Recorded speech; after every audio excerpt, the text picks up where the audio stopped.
I'm MC Jessie。大家好，讀你聽2.0。今日我哋繼續讀 Miguel de Cervantes 嘅 Don Quixote 唐吉訶德啊，讀到第8節啦。呢一節咧就叫做 Of the good fortune which the valiant Don Quixote had in the terrible and undreamt of adventure of the windmills, with other occurrences worthy to be fitly recorded。頗長嘅個名啊，睇個題目咧，似乎就係要挑戰呢個風車喎，高潮位嚟嘅喎，非常期待。咁上一回咧就講Don Quixote啊排除萬難啦，就冇俾到燒書嘅眾人咧，就冷卻咗佢嘅騎士精神啊！佢唔單止咁啊，仲揾到佢個鄰居咧，同佢咧一齊上路添嚇，揾到佢嘅跟班啊，揾到佢嘅隨從咧，侍從 squire 啊，咁啊上路啦，睇下咧佢哋今次有啲咩奇遇啦。跟住我哋交俾 Costa 同大家讀嚟聽。At this point, they came in sight of 30 or 40 windmills that there are on that plain. And as soon as Don Quixote saw them, he said to his squire, Fortune is arranging matters for us better than we could have shaped our desires ourselves. For look there, friend Sancho Panza, where 30 or more monstrous giants present themselves, all of whom I mean to engage in battle and slay, and with whose spoils we shall begin to make our fortunes. For this is righteous warfare.And it is God's good service to sweep so evil a breed from off the face of the earth. What giants? Said Sancho Panza. Those thou seest there, answered his master, with the long arms, and some have them nearly 2 leagues long. Look, your worship, said Sancho, what we see there are not giants but windmills, and what seem to be their arms are the sails that turn by the wind and make the millstone go.It is easy to see, replied Don Quixote, that thou art not used to this business of adventures. Those are giants. And if thou art afraid, away with thee out of this, and betake thyself to prayer while I engage them in fierce and unequal combat. So saying, he gave the spur to his steed Rocinante, heedless of the cries his squire Sancho sent after him.Warning him that most certainly they were windmills and not giants he was going to attack. He, however, was so positive that they were giants that he neither heard the cries of Sancho nor perceived, near as he was, what they were, but made at them shouting, Fly not, cowards and vile beings, for a single knight attacks you. A slight breeze at this moment sprang up, and the giant's sails began to move, seeing which Don Quixote exclaimed,Though ye flourish more arms than the giant Briareus, ye have to reckon with me. So saying, and commending himself with all his heart to his lady Dulcinea, imploring her to support him in such a peril, with lance in rest and covered by his buckler, he charged at Rocinante's fullest gallop and fell upon the first mill that stood in front of him. But as he drove his lance point into the sail, the wind whirled it round with such force that it shivered the lance to pieces,sweeping with it horse and rider, who went rolling over on the plain in a sorry condition. Sancho hastened to his assistance as fast as his ass could go, and when he came up found him unable to move. With such a shock had Rocinante fallen with him. God bless me, said Sancho. Did I not tell your worship to mind what you were about? For they were only windmills, and no one could have made any mistake about it but one who had something of the same kind in his head. Hush, friend Sancho,replied Don Quixote. The fortunes of war, more than any other, are liable to frequent fluctuations. And moreover, I think, and it is the truth, that same sage Friston, who carried off my study and books, has turned these giants into mills in order to rob me of the glory of finishing them. Such is the enmity he bears me. But in the end, his wicked arts will avail but little against my good sword. God order it as he may, said Sancho Panza,and helping him to rise, got him up again on Rocinante, whose shoulder was half out. And then, discussing the late adventure, they followed the road to Puerto Lapiz. For there, said Don Quixote, they could not fail to find adventures in abundance and variety, as it was a great thoroughfare. For all that, he was much grieved at the loss of his lance, and saying so to his squire, he added,I remember having read how a Spanish knight, Diego Perez de Vargas by name, having broken his sword in battle, tore from an oak a ponderous bow or branch, and with it did such things that day, and pounded so many Moors, that he got the surname of Machuca, and he and his descendants from a day forth were called Vargas y Machuca. I mention this because from the first oak I mean to rent such another branch, large and stout like that, with which I am determined and resolved to do such deeds that thou mayest seem thyself very fortunate in being found worthy to come and see them, and be an eyewitness of things that will with difficulty be believed. Be that as God will, said Sancho. I believe it all as your worship says it, but straighten yourself a little, for you seem all on one side, maybe from the shaking of the fall. That is the truth, said Don Quixote, and if I make no complaint of the pain, it is because knights-errant are not permitted to complain of any wound, even though their bowels be coming out through it. If so, said Sancho, I have nothing to say, but God knows I would rather your worship complained when anything ailed you. For my part, I confess I must complain, however small the ache may be, unless this rule about not complaining extends to the squires of knights-errant also. Don Quixote could not help laughing at his squire's simplicity, and he assured him he might complain whenever and however he chose, just as he liked, for, so far, he had never read of anything to the contrary in the order of knighthood. Sancho bade him remember it was dinner time, to which his master answered that he wanted nothing himself just then, but that he might eat when he had a mind. With this permission, Sancho settled himself as comfortably as he could on his beast, and taking out of the alforjas what he had stowed away in them, he jogged along behind his master, munching deliberately, and from time to time taking a pull at the bota with a relish that the thirstiest tapster in Malaga might have envied. And while he went on in this way, gulping down draught after draught, he never gave a thought to any of the promises his master had made him, nor did he rate it as hardship, but rather as recreation going in quest of adventures, however dangerous they might be. Finally, they passed the night among some trees, from one of which Don Quixote plucked a dry branch to serve him after a fashion as a lance, and fixed on it the head he had removed from the broken one. All that night Don Quixote lay awake thinking of his lady Dulcinea, in order to conform to what he had read in his books. How many a night in the forests and deserts knights used to lie sleepless supported by the memory of their mistresses. Not so did Sancho Panza spend it, for having his stomach full of something stronger than chicory water, he made but one sleep of it, and, if his master had not called him, neither the rays of the sun beating on his face nor all the cheery nooks of the birds welcoming the approach of day would have had power to waken him. On getting up, he tried the bota and found it somewhat less full than the night before, which grieved his heart because they did not seem to be on the way to remedy the deficiency readily.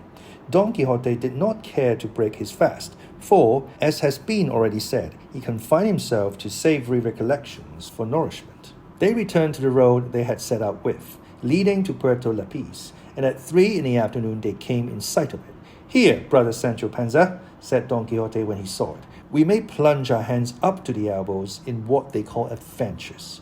But observe, even shouldst thou see me in the greatest danger in the world, thou must not put a hand to thy sword in my defence, unless indeed thou perceivest that those who assail me are rebel or base folk, for in that case thou mayest very properly aid me.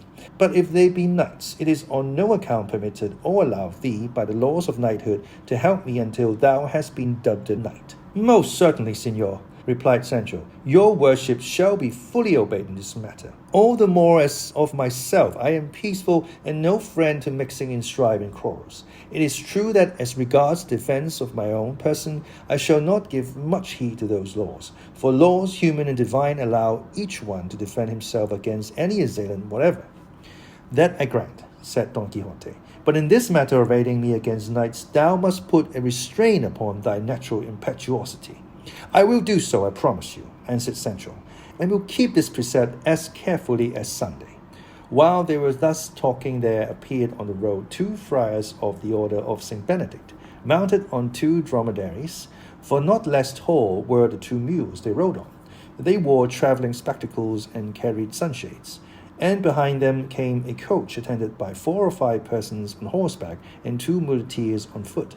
In the coach there was, as afterwards appeared, a Biscay lady on her way to Seville, where her husband was about to take passage for the Indies with an appointment of high honour. The friars, though going the same road, were not in her company, but the moment Don Quixote perceived them, he said to his squire, either I am mistaken, or this is going to be the most famous adventure that has ever been seen.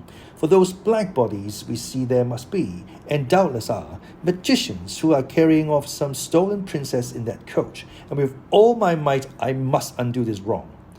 "This will be worse than the windmills," said Sancho. "Look, Signor, those are friars of St. Benedict, and the coach plainly belongs to some travellers. I tell you to mind well what you are about, and don't let the devil mislead you." "I have told thee already, Sancho," replied Don Quixote, "that on the subject of adventures thou knowest little. What I say is the truth, as thou shalt see presently." So saying, he advanced and posted himself in the middle of the road along with the friars were coming. And as soon as he thought they had come near enough to hear what he said, he cried out loud, "Devilish and unnatural beings, release instantly the high-born princesses whom you are carrying off by force in this coach, else prepare to meet a speedy death as the just punishment of your evil deeds." The friars drew rein and stood wondering at the appearance of Don Quixote as well as at his words, to which they replied, "Signor Caballero, we are not devilish or unnatural, but two brothers of St. Benedict following our road, nor do we know whether or not there are any captive princesses coming in this coach." "No soft words for me, for I know you, lying rabble," said Don Quixote. And without waiting for a reply, he spurred Rocinante and with levelled lance charged the first friar with such fury and determination that if the friar had not flung himself off the mule, he would have brought him to the ground against his will, and sore wounded, if not killed outright. The second brother, seeing how his comrade was treated, drove his heels into his castle of a mule and made off across the country faster than the wind. Sancho Panza, when he saw the friar on the ground, dismounting briskly from his ass, rushed towards him and began to strip off his gown. At that instant the friar's muleteers came up and asked what he was stripping him for. Sancho answered them that this fell to him lawfully as spoil of the battle which his lord Don Quixote had won. The muleteers, who had no idea of a joke and did not understand all this about battles and spoils, seeing that Don Quixote was some distance off talking to the travellers in the coach, fell upon Sancho, knocked him down, and leaving hardly a hair in his beard, belaboured him with kicks and left him stretched breathless and senseless on the ground, and without any more delay helped the friar to mount, who, trembling, terrified, and pale, as soon as he found himself in the saddle, spurred after his companion, who was standing at a distance looking on, watching the result of the onslaught. Then, not caring to wait for the end of the affair just begun, they pursued their journey, making more crosses than if they had the devil after them. Don Quixote was, as had been said, speaking to the lady in the coach. "Your beauty, lady mine," said he, "may now dispose of your person as may be most in accordance with your pleasure. For the pride of your ravishers lies prostrate on the ground through this strong arm of mine. And lest you should be pinning to know the name of your deliverer, know that I am called Don Quixote of La Mancha, knight-errant and adventurer, and captive to the peerless and beautiful lady Dulcinea del Toboso. And in return for the service you have received of me, I ask no more than that you should return to El Toboso, and on my behalf present yourself before the lady and tell her what I have done to set you free." One of the squires in attendance upon the coach, a Biscayan, was listening to all Don Quixote was saying, and perceiving that he would not allow the coach to go on, but was saying it must return at once to El Toboso, he made at him, and seizing his lance addressed him in bad Castilian and worse Biscayan after his fashion. "Begone, caballero, and I'll go with thee, by the God that made me, unless thou quittest coach, slayest thee as art here a Biscayan." Don Quixote understood him quite well, and answered him very quietly, "If thou wert a knight, as thou art none, I should have already chastised thy folly and rashness, miserable creature." To which the Biscayan returned, "I know, gentleman, I swear to God thou liest, as I am Christian. If thou droppest lance and drawest sword, soon shalt thou see thou art carrying water to the cat. Biscayan on land, hidalgo at sea, hidalgo at the devil, and look, if thou sayest otherwise, thou liest." "You will see presently," said Aragus, replied Don Quixote, and throwing his lance on the ground, he drew his sword, braced his buckler on his arm, and attacked the Biscayan, bent upon taking his life. The Biscayan, when he saw him coming on, though he wished to dismount from his mule, in which, being one of those sorry ones let out for hire, he had no confidence, had no choice but to draw his sword. It was lucky for him, however, that he was near the coach, from which he was able to snatch a cushion that served him for a shield. And they went at one another as if they had been two mortal enemies. The others strove to make peace between them, but could not, for the Biscayan declared in his disjointed phrase that if they did not let him finish his battle, he would kill his mistress and everyone that strove to prevent him.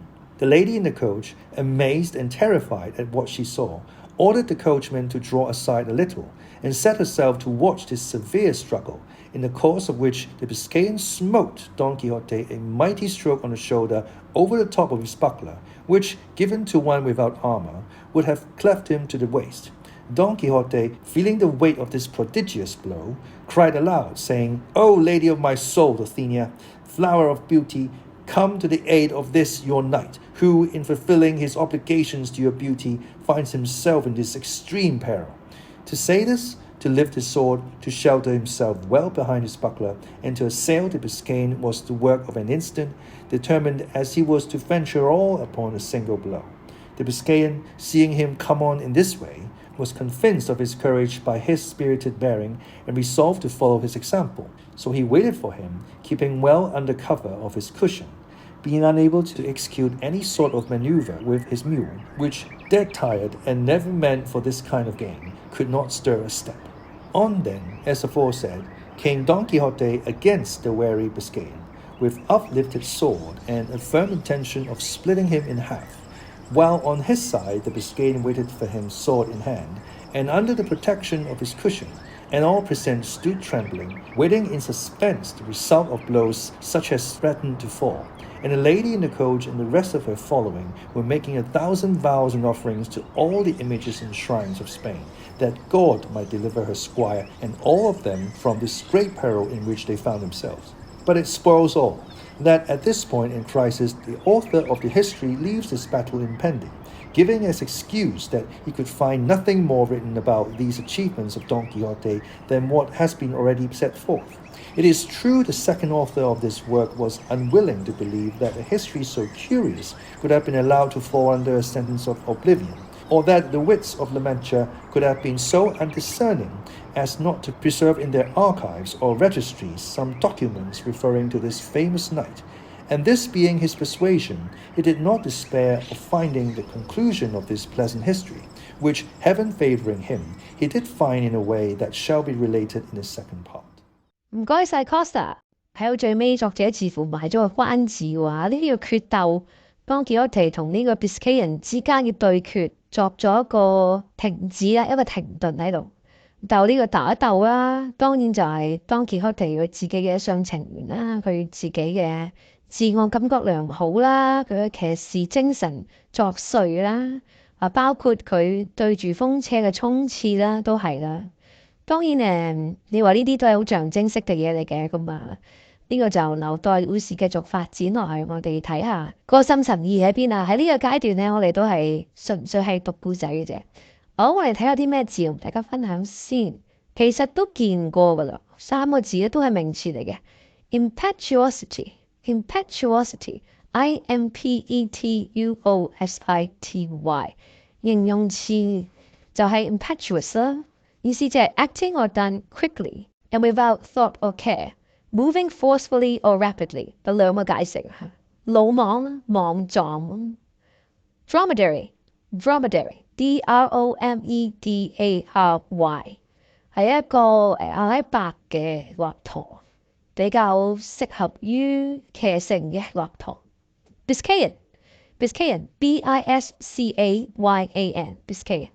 一個 Basque language 啦，喺西班牙一個地區 Basque，B-A-S-Q-U-E， 佢有佢好自己獨特嘅語言啦、文化啦、生活方式啦有別於西班牙其他地方嘅咁所以都有傳過話呢個 Basque 嘅地方會唔會獨立起嚟咧？